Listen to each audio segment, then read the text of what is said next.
Brandon, we've heard a lot of players kind of echo silent tape of late. I'm wondering what you make of that, and what does it do for a team when you have leaders like DeMar and can't kind of echo your message that you use that phrase a lot? Yeah, as a coach, so much of your success depends on the people that you're with, and I think it starts with the leadership of whoever you're with. And so, when you talk about Cam and DeMario, I mean, you're not going to team up with two better guys to set the example. And there were so many examples in the Tampa game alone that show you just their level of leadership. And a lot of it has to do with their performance, but a lot of it has to do with the investment in, our way of doing things. These guys have done it, a bunch of different ways, for so long, but to be so invested in our way, it's very special. And, I'm obviously extremely grateful. Kellen, all of us coaches are, because when your best players put it on tape, it makes your job a lot more fun to do, but also more rewarding. And so, when you're trying to build a program, you want to do it with your best players at the top. Kind of a random question. I've never heard it called silent tape before until you said it. Like, where did you pick that phrase up from? I actually picked it up from Kyle Shanahan, and that's kind of it's a phrase that he uses often, but really, for me and bringing it here to us is just we want to be focused on what's happening on the field, and I think nowadays there's so many things off the field that can divert your attention, but the pride in what we put on our tape, not just on the game tape, but our practice tape, going all the way back, from the springtime, and that every chance that we get to put our style of play on tape, we want to make sure that we take advantage of it. And we want that to drive our culture more than anything else. And our guys have done an awesome job with that. How much more of a factor is that now with just silence on the outside? Because the guys coming up now literally grew up with a phone in their hand. Yeah. How much has that changed over just even the last decade? I think what's tough now is that everything's got a vibe, everything is shorter window, and then there's music to everything, and there's always something to kind of get you moving, going, feeling something. And what we want is I think it's easier to feel something when you have some of those outside ways of doing it. Certainly social media and other ways, there's just all that stuff that's available now that was not available when I was a young kid, for sure. And so I think nowadays you kind of got to go the other direction with these guys. Is you got to calm it down, quiet it down. And can you feel something when you don't have the music going, when it's not a short video, when it's just our film? Do you still feel that way? And that's what we want is we want our silent tape to affect the people watching it, and mainly it's they play the right way and it's obvious. And so we're trying to get that across. It felt like there was a little bit more man coverage from your defense against Tampa. What if that is true? What was it about either the down and distance situations of Tampa or maybe Tampa's game plan that kind of brought that up? Yeah, I think the field had a lot to do with it. It's a lot easier to just play man to man and know exactly who you have, as opposed to maybe reading something out in a pattern match coverage, because then the footing could become a factor. So we were trying to, get our guys connected. And once I started to feel the game, that our guys were connected, that we were challenging, but still giving the body presence that, we kind of believe in, I felt like it was a good change of pace in that game. And then our guys, once they got in rhythm, it just seemed like the direction to go in the game. It sounds like there's a lot of buy-in, especially this late in the season.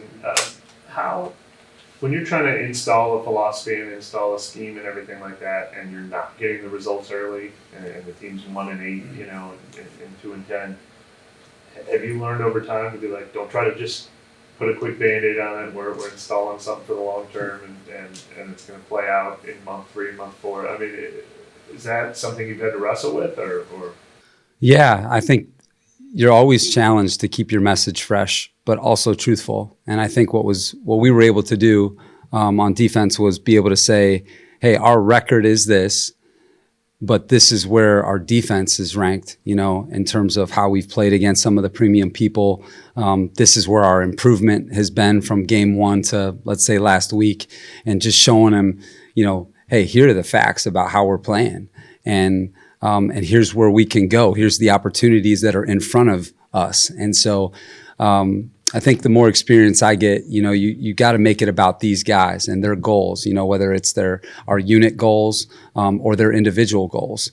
And I think that hopefully what we've been able to show during the season is that each individual has improved and has made real progress within their game. And then, within our unit that we've made big progress, and hey, here are still the goals out there in front of us that we can go reach. So I think you have to do that in the business of football now, especially during a tough season. And then hopefully they also see the team improving as well, and we try to point that out too. Hey, offensively, special teams, look at the way that we're practicing. You point that out too. And hopefully it can, lead you to what you guys are hopefully seeing here down the stretch. I don't know, would this be the third time in your career that you've been the one in charge of sort of installing, starting in the spring and be like, have you honed that in, how you're like, there's a couple core philosophies I'm going to repeat to these guys over and over again that we're not going to waver from, and that you've been teaching since OTAs? Yeah, I Mike, I feel like I've gotten better at it, certainly because I've been around more, different groups and at different points of a build, and stuff like that. And so I think that you get better at it with time, but I still think the number one thing that you got to do is establish the connection of your group. You got to do that before anything, because you may have the culture, the style of play that you want. You may have the scheme that you want to play, but unless you get the connection of the people, none of that's really going to take shape the way you want it to. So you got to pour into the people first, and that's coaches and players. But then once you get your group, I think we were really adamant about getting this thing off the ground the right way and making sure that there weren't a lot of steps backward, if that makes sense. It's like making sure that we're making the progress and they're seeing it pretty fast. And so, especially with a scheme change like there was here, I know that we were really conscious of that. We wanted these guys to play well right away, to feel it right away. And then hopefully that would lead to, even more progress as we went. So, these guys have been fantastic. You guys are around them every day. We were very fortunate with this group, and Mickey and Jeff and Kai and Randy, Mike Parents and this group of guys, Kellen, they're wired the right way. And when you got a group that's wired the right way, you will see the improvement. And, I love coaching this group. I know one obvious point where that happened, just from talking to guys after this last Tampa game, was the first Tampa game and those goal line stands, even though you didn't win that game. Yeah. Are there any others that may have happened during the losses that were a big turning point for the team? Yeah, I think, the way that we defended some of the quarterbacks in this league that are MVP candidates, and I think the way that we played some of them, and, some of the runners or some of the wideouts, I think the way that we played in some adverse situations, like even like in Chicago, that wasn't a game that went great for us. But man, the way that we hung in there and gave ourselves a chance to compete in that game. And obviously they're having a special year. So I think that they've been able to see that and feel it based on how other people are playing.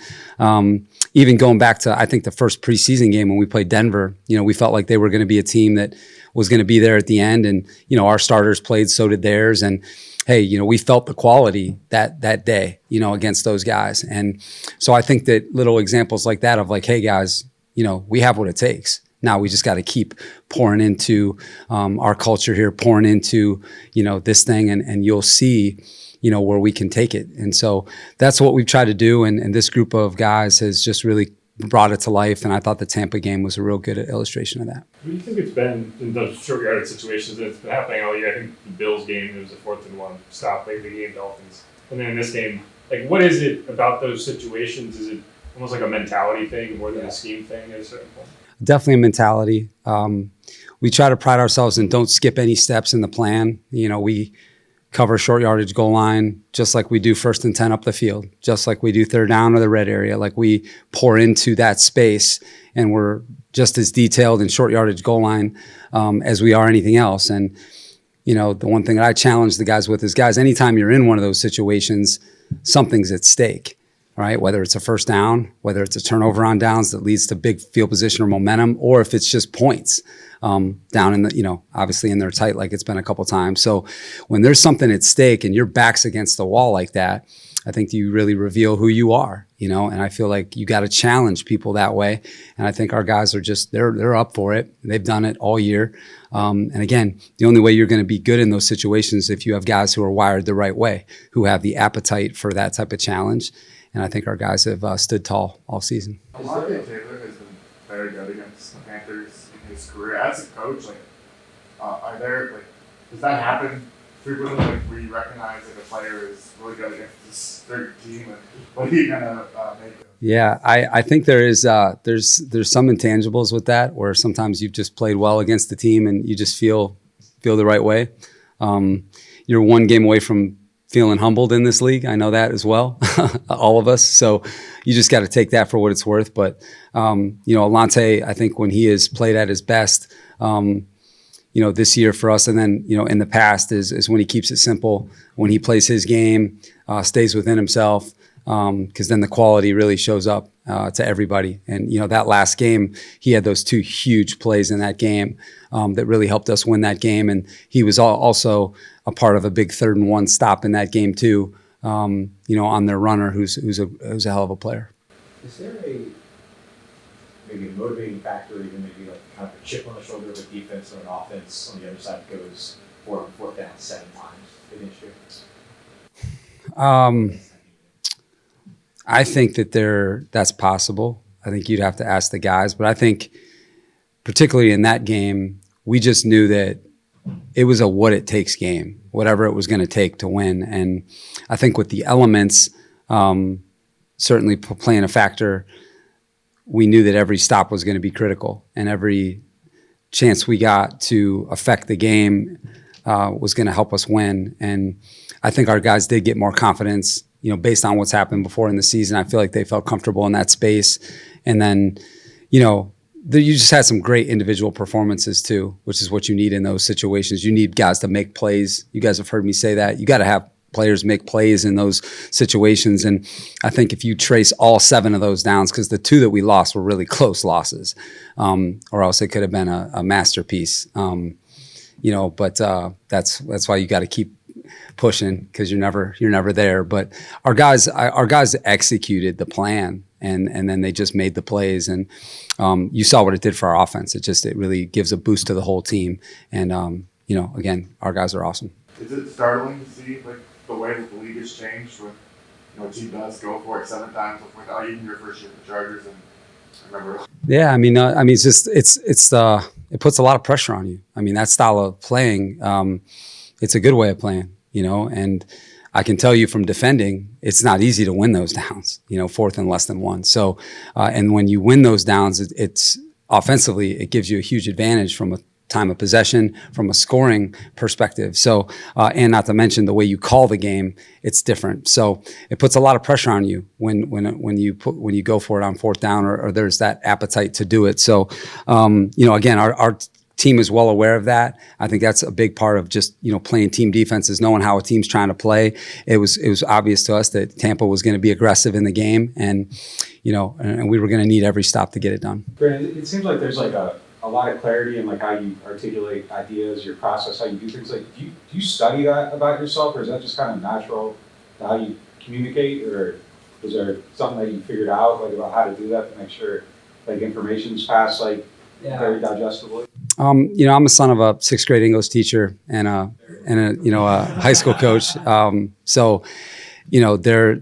My parents are really my coaching tree. They really taught me, at an early age, how to communicate and how to pour into people, and to be able to do that, you have to have clarity in what you're doing, and you also have to have connection in what you're doing in order to get what you're trying to get across. And then you got to be really sharp, especially in pro football, for these guys to command their attention. And it's a real responsibility to get these guys ready to play in an NFL game, because there's so much that goes into it. So I take it really seriously. We take it really seriously as a staff. And, these players that we've been able to coach here, just can't say enough about it, because I think that the thing that I've, been impressed with is just the improvement. And anytime we've had a setback or a tough stretch or something happened in a game, our guys have bounced back and they've been resilient. And that shows a group that's wired the right way. One of the other things that a lot of players, particularly in the secondary, kind of echoed fundamentals and technique over relying on their natural athleticism? What do you share with them that instills that? Man, a lot of love letters, which are basically like me sending them videos all throughout the day and night of just showing them why things are important, and not missing a chance to teach them why what we do or why we think the way that we play is going to help them, or why something that they've done. You know, maybe it's Kool-Aid from, training camp when we were really working on cushion race. And hey, here was an electric clip of you doing it. I know that this was 4 months ago, but hey, like, don't forget like all that work that we've put in. Okay, here was that perfect pace that you had. And I think, now we try to connect as much as we can to get them to focus on technique. That's what players really want, is help me know how to do this, instead of like what to do, tell me how to do it. And so we really try to focus on fundamentals. And in the secondary, to me, it is a very technique-oriented position, especially at corner. And so we try to pour into that. And again, that's part of playing the right way. How many of those love letters would you say you send per day? Man, it depends on the week. It depends on how much time. But I mean, I think our coaching staff deserves so much credit here because they're all great teachers.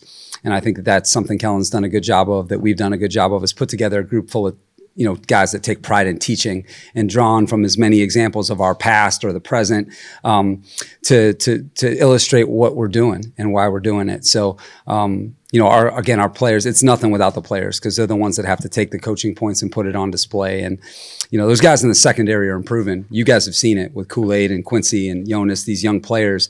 We're all work in progress. That's what I tell these guys. You never have it. And I think that they've really, taken on that spirit. All right, guys. Take care, guys. I appreciate it.